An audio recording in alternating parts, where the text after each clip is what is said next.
coming up next. The esports lab is newly renovated and looking good. We'll take a look at the renovation and why they did it. Being an Eagle Scout requires a certain amount of dedication and work. Stay tuned to find out more. All this and more on today's episode of Wake Up Warriors. Live from Penn Trafford High School, this is Wake Up Warriors. Wake Up Warriors starts now. Good morning, Sophia, and to you, Penn Trafford. Welcome back to Wake Up Warriors. Today is Thursday, January 26th. I'm Morgan. And I'm Sophia. Sophia, were you excited to dress up for Club Picture Day?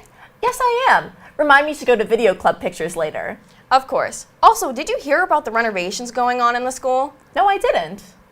Well, the esports lab received a fresh new look over these past couple of weeks. Multiple students lent a helping hand to make what would seem like a months-long project take just a few weeks. Reporter Ella Cohan caught up with Mr. Carlisle and the club president to find out more about this ambitious project. The Penn Trafford Esports Club has been working on renovating their room for a few weeks. Now that they've finished, I caught up with club president Ryan McWilliams and Mr. Carlisle to find out more. We're redoing the lab for the future students to enjoy. We thought it would look better if we painted the walls and got new desks for the lab. We started renovating just before Christmas break. We started moving all the computers out of the room and unplugging everything. Then after Christmas break, we started painting the walls. This was a surprising amount of help from other students throughout the school who would come down during their study halls and paint it, or had free time in their class and came down and painted it. Okay, so this is the plan that I came up with. It's a pretty cool app. And you can kind of see with this overview that the different teams will have their different stations, and they're going to be able to have a lot more like flexibility, customability, and just, I think, create better teamwork. I'll take you guys inside the arena now, and you can kind of see when you walk in the door that there's going to be different team areas for different games. Like that could be like our League of Legends team. This could be over here our Overwatch squad by the sliding doors.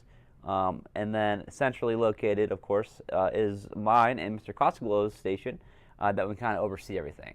So with the new desks that light up and the darker walls and the LED lights, I just think overall it's going to be a super cool look for the esports team.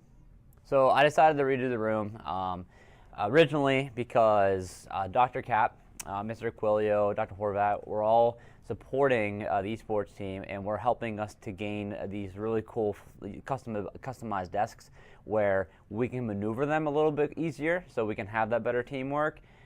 So once we removed all the older tables out of the room, someone on our squad named Rye was like, hey, we should paint the arena, jokingly. And I'm like, actually, that's a good idea. So we ended up painting, and 4 buckets of paint, 4 gallons of paint later, we're almost finished.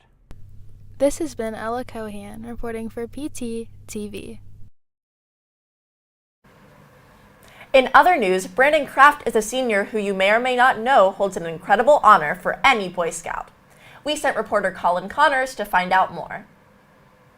Being an Eagle Scout is an honor that stays with a person their entire life. We asked Brandon his story and what consisted of his Eagle Scout project. So I just recently got my Eagle Scout. I've been working on Eagle since almost quarantine, but once junior year hit, I really started knocking out Eagle requirements. I got all the required merit badges you need. There's 13, I want to say, required merit badges, and you need a total of 20 to get Eagle. So you need to get 7 more that aren't required. And there was also something called an Eagle Scout project. So what you had to do, you had to reach out to someone who would have a project that you could fulfill. And they would give you the project, and then you had to work out this, basically a rule book. They'd give you it, you had to follow it through and through, get plans together. It was all based on me. I had to work on it more or less by myself. I got a lot of help, but I had to do the meat of the planning, the organizing, and at the end of the day, I had to get it done. So I had to draw up plans to make, were basically like miniature libraries, but like boxes. So they'd be set up in a neighborhood, you'd go to that box, you'd drop off the book that you already had and maybe pick up another if you really wanted to. And I didn't have a design, so I had to design a box. I had to get the lumber, I had to get people to put the lumber together, and I had to paint it. And I had no experience in woodwork, so that proved to be a really big challenge. I'm really glad I got it done. That was it. I had my board review about a month or two back, and I'm officially Eagle. This has been Colin Connors, reporting for PT TV. The Penn Trafford competitive cheerleaders are heading off to Hershey today to compete in the PIAA State Championships. Our very own Phelan Newman is live with some of the cheerleaders to get their thoughts going into this highly anticipated weekend. Good morning, Phelan. What do you have for us? Good morning to you, Sophia. I'm here with Emily Leonard and hello, two seniors on the PTA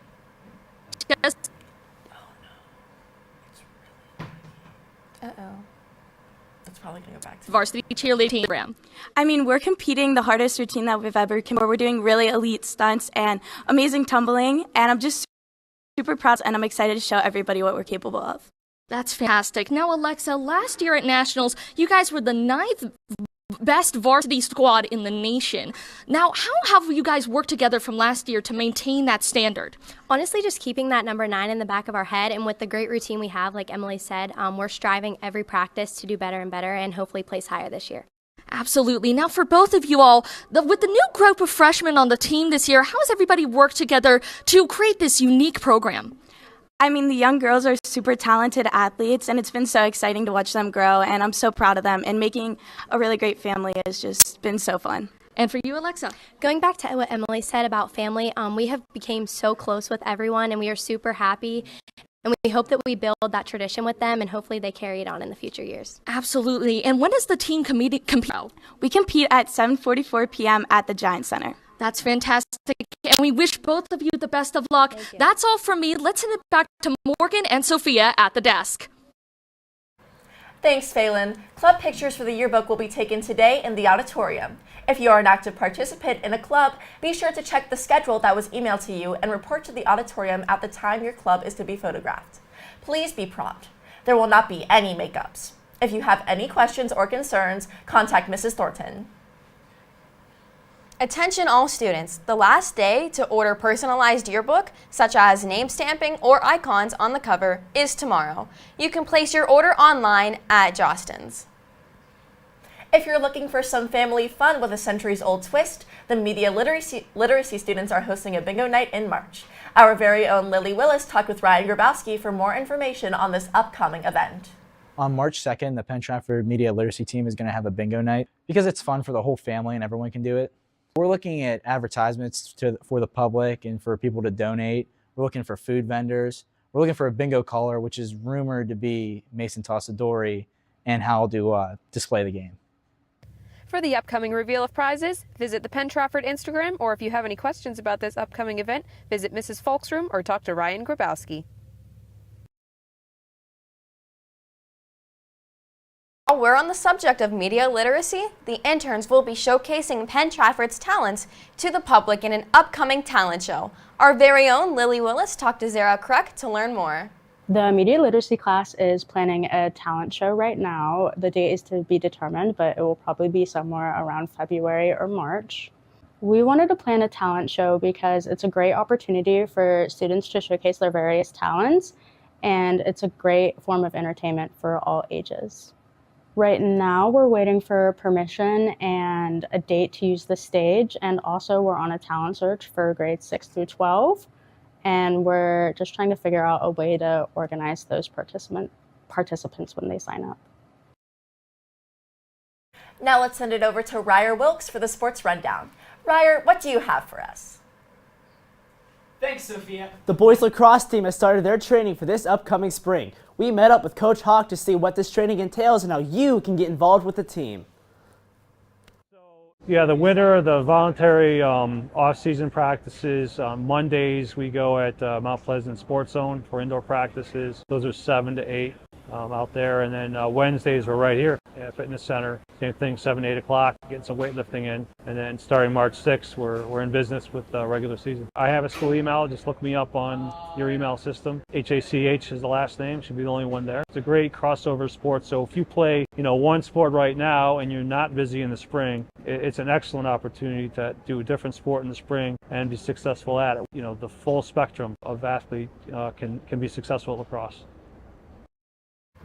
Last night, our Wrestling Warriors faced off against one daunting opponent, Norwin. Yet this match was one of the most historical meetups since 2006. Here's reporters Mason and TJ to find out more.